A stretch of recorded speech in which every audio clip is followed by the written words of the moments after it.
He's got some dynamite. He's gonna throw it at the head.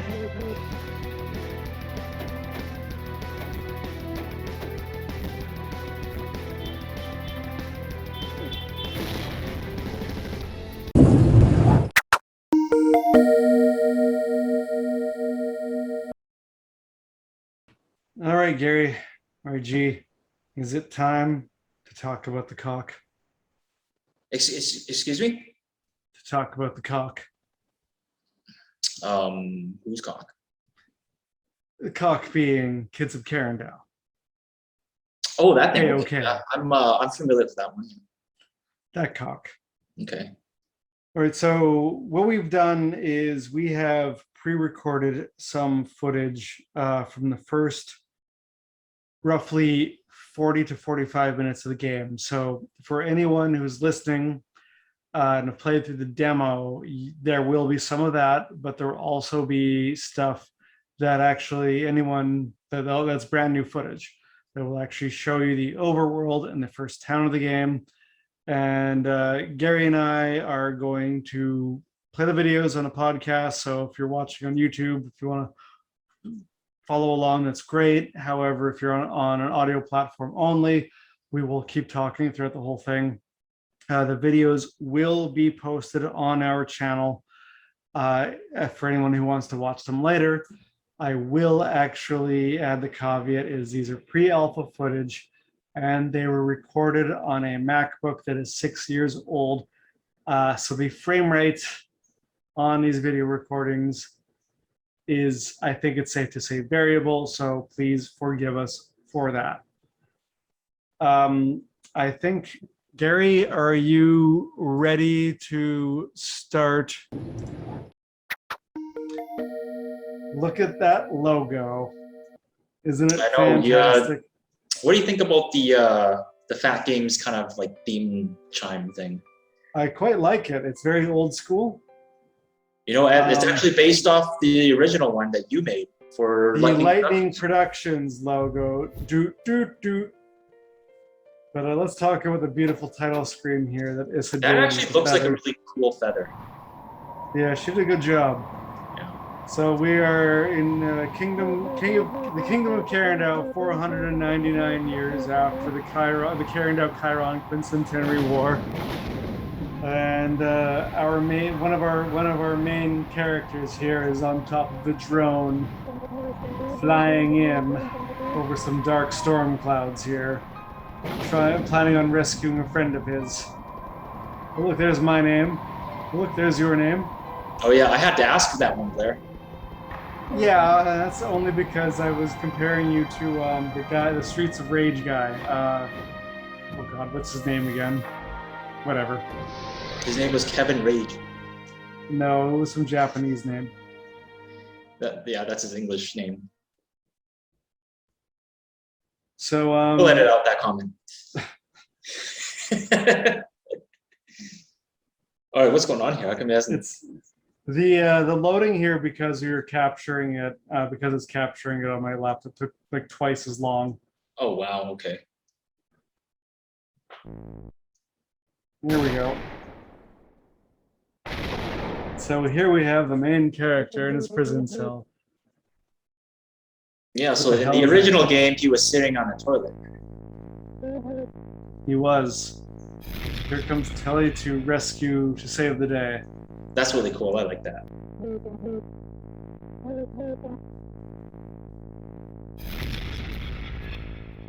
Telly intro to different colors. And the frame rate runs at 60 frames per second. This looks amazing. It's far too choppy right now, but I'm not going to comment on it any further. Telly's getting Elmo out now, man. When I made this cutscene, man, I was so excited. Just all the feels. It was kind of like because it's the remake of what we did back when we were kids. It was I like during the dialogue when they actually make facial expressions. That's a good touch. Yeah, so here I'm changing some of the config settings to speed things up and change some of the display settings.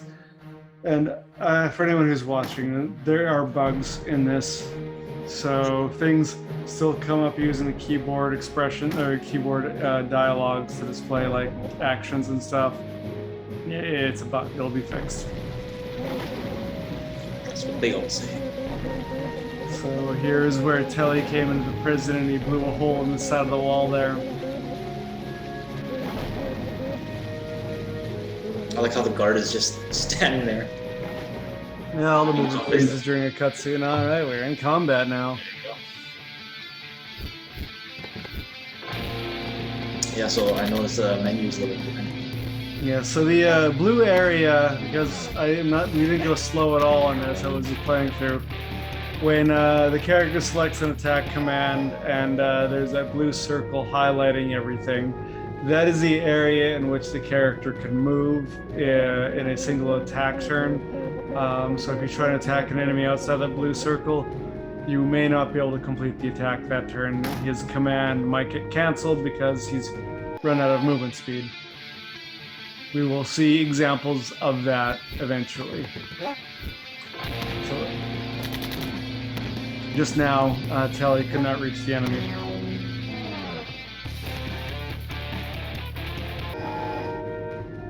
What do you think of that battle music, Gary? I like the lighting. You know, I had that like flickering light there. Oh yes, I spent a lot of time designing Pandaka. So yeah, we're fighting some toilets now. Classic Karendow.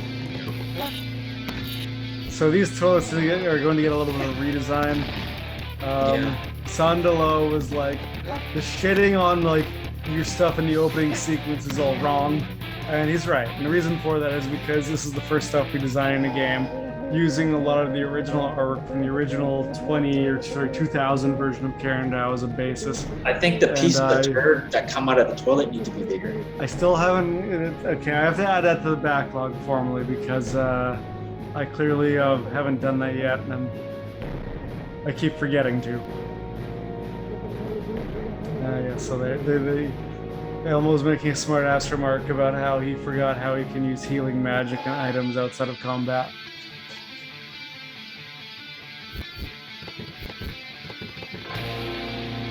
So both of them were out of range to attack these enemies, and these enemies have guns, so they can attack from far.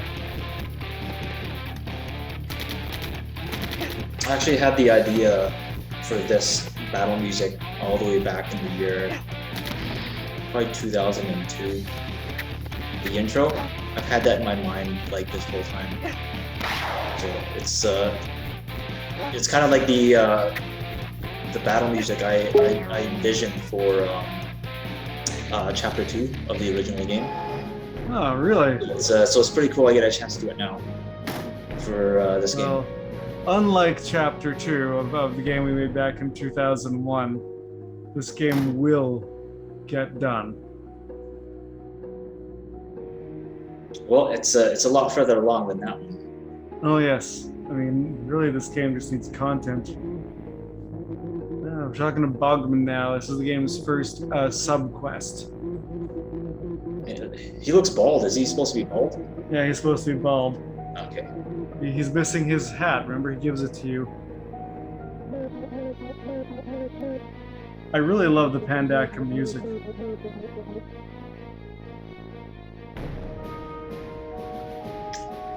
Here we go. Family heirloom.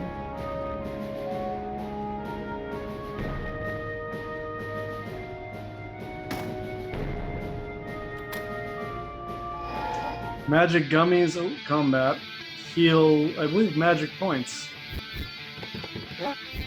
There will be some examples in this video later of Elmo and Telly using magic and their skills. I was just gonna comment on that. Yeah, that's gonna happen. Blair, why did you not use those skills? Nope, that will absolutely happen. Yeah, so the frame rate when I was playing through this kind of made it hard to be accurate when I was moving around. That was annoying. So again, anyone who's watching this, please forgive us on this. The game does not run this shitty in real life. This is a fairly sizable dungeon. Oh yeah, it is. It's the opening dungeon is pretty big. It's about I 20. think you Oh, did a really good job on the facial expressions. thank you, Gary. Well, these ones were me, but not all of them were. Well, you know, the fact that they're in there is a good touch. I think it's going to add a lot of character to this game. I've gotten a ton of positive feedback about the dialogue, and the combat, and the visuals. What I've gotten the least positive feedback on so far is the menu system, but that is in the backlog to be significantly improved upon. It's gonna be less. It's not gonna be icon driven. It's gonna be a more traditional kind of menu system, because there's a reason icons aren't used very often. That's because I think people don't like them. They're hard to navigate.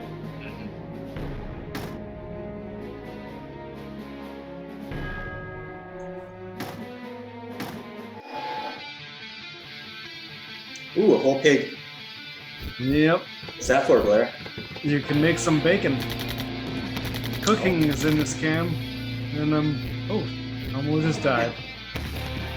So this game is pretty forgiving in terms of what it does when characters die in combat. So when combat ends, they're revived with at least one hit point. But if they will actually still earn experience in combat. And if you actually go up a level after you finish combat, all your stats are healed, which I think might happen here. Yeah. So they're all fully healed now. And I'm just exploring the map, because there are bonuses in the game for exploring a map in whole. In what, sorry? In full. You get bonuses for exploring an entire map. Collecting all the chests in an area, exploring an entire map, and killing all the enemies in an area all give you bonuses. This game allows you to turn off combat. If you turn off combat, you will not get the killing all the enemies bonus. I wonder if we should do another thing where there's like a special enemy of each type. So it's like, how do you feel about a golden toilet or something that you can fight somewhere in this prison that you have to find in a secret hidden area or something? He's harder, but it gives you more experience or something. What does that give you, though, aside from just... That's just more experience. Yeah, so maybe we...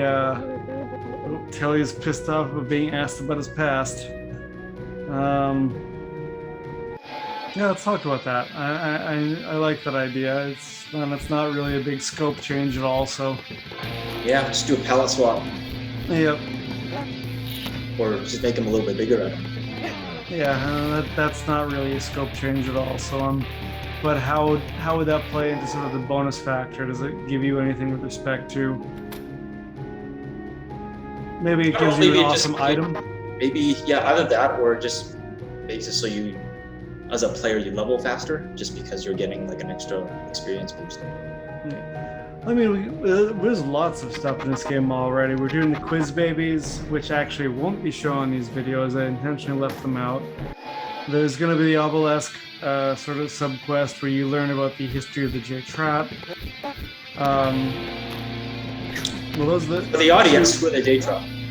The J-Trats are this race of people, the indigenous population of the nation of Karendow, and they're kind of like green aquatic people. If you want to liken them to sort of modern day references, they would be the marginalized communities that exist in plenty of countries and societies today. The black people in the US, the Aboriginal people in Canada, etc. So they're the representative of those groups of people in Karendow.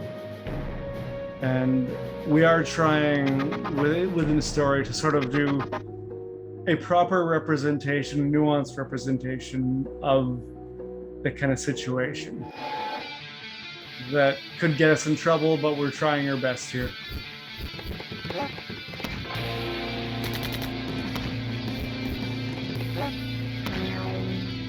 So after this battle here, we're gonna press a button and the teleportation pad is going to enable.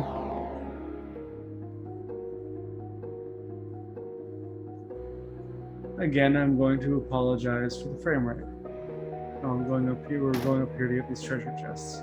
I wonder if you should have made that switch a little bit more salient. I've heard that comment a couple times so that it's more apparent.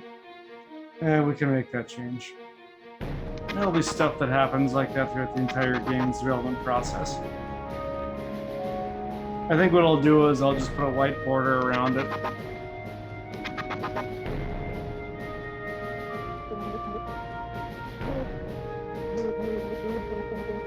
So I guess I was skipping a dialogue there, but this is where Elmo and Telly are talking about how sewage treatment is managed by the prison. That's gross.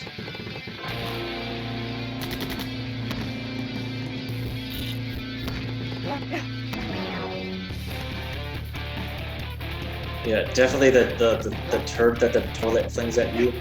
We'll make it bigger, Gary. We'll make it bigger. Make it like at least as big as Telly's face. No, that's too big. But we'll make it bigger.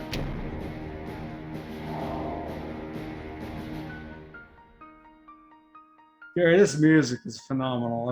I love this music. I know, I'm a fan of the Pandaka song too.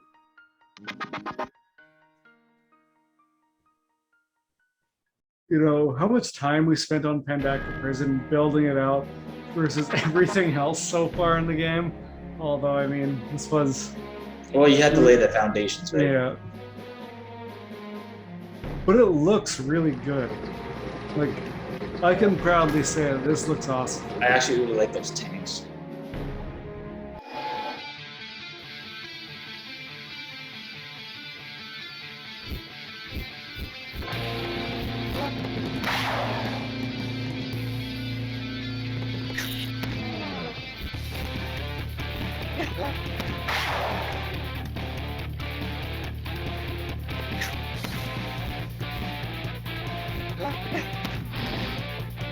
Alright, we killed that giant rat.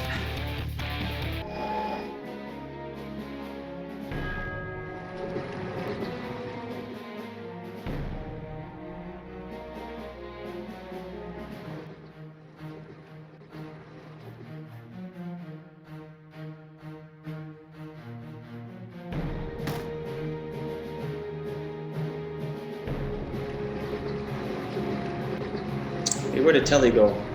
He got stuck got somewhere, stuck doesn't somewhere. matter. Go in his toilet, he'll be back.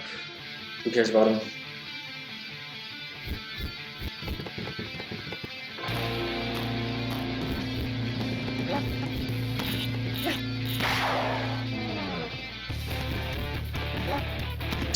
Do you think there's much value to have that bar at the top?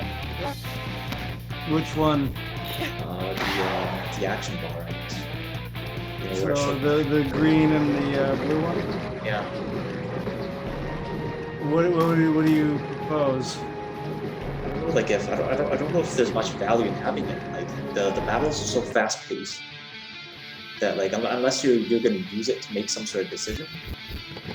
Well, I think it depends because we are going to add the option in to actually make it so when the command menus pop up, everything pauses, so you can Oh, okay. pause the ATB aspect of it, or the active time battle from the Final Fantasy days.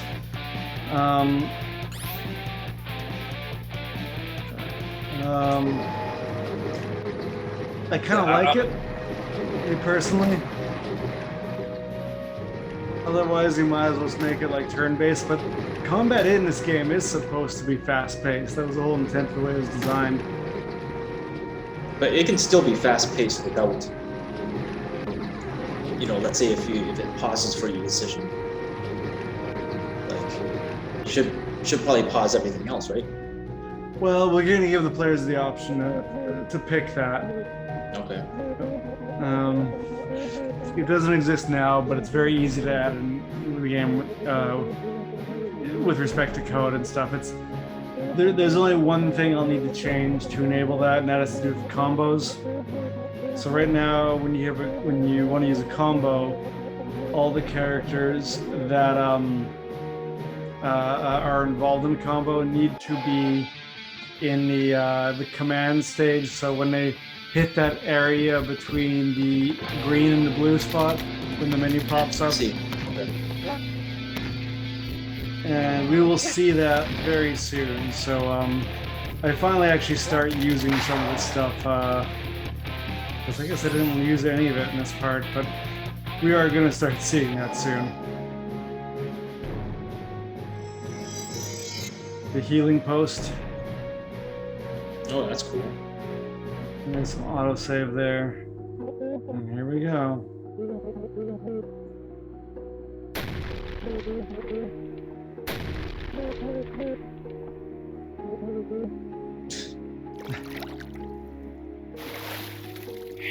Oh, I don't think I've seen that before. I gave it a body. I still think I need some work. I don't like it. I think maybe you just need to angle it a little bit. All right, so we're getting we're using Super Slash here. He's using Axe Toss. Oh, I'm using Super Slash again, which I mean Elmo's using it, not me.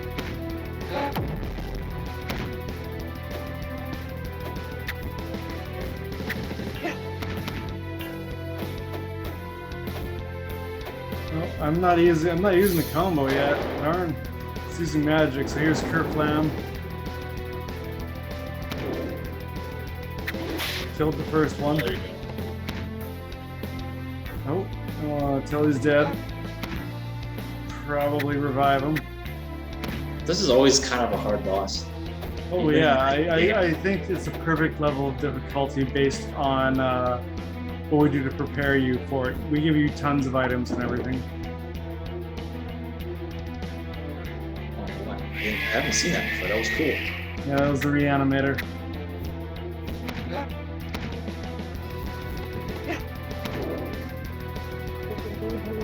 There you go.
Thanks for listening. If you enjoy our content, please consider liking and subscribing.